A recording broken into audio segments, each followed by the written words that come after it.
Would you date you? And that is the question, right? When I was younger, I was managing social media profiles for like a couple different girls, right? Even dating profiles for these girls. And this was a huge eye-opening experience for me because before I was doing this, I was looking at life through the eyes of a man, right? And I was like, I was looking at girls through the eyes of a man. And for the one of the first times in my life, I was looking at a girl's social media through the eyes of a woman. And I was looking at a girl's dating app experience through the eyes of a woman. And I hopped on this dating app on woman profiles, social media profiles, and woman profiles, and I would see thousands of guys sending this girl likes and messages, and the inboxes were so full. It was like an endless scroll of messages.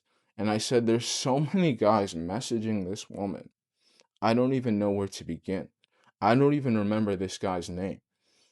I don't even care if this guy's funny or tall. I have like 20 guys in this inbox that are funny or tall. And once you put that into perspective, right? Once you see life and the world through the eyes of a woman, right? And there's plenty of different experiments you can do. You can accurately ask and assess the question of would you date yourself, right? Would you date yourself, right?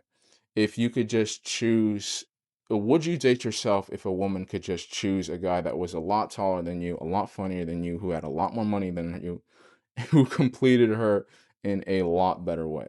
Would you still choose yourself? Probably not. And that's something you have to keep in mind. Sometimes it's not something that, there's nothing wrong with you. There's nothing negative about you. It's just that you're in a competitive market. And in a competitive market, you'll have the top percentage in any competitive market perform well. And your job is to become the best that you can be. Your job is to use your strengths, use your blessings you could be to become the best person in yourself.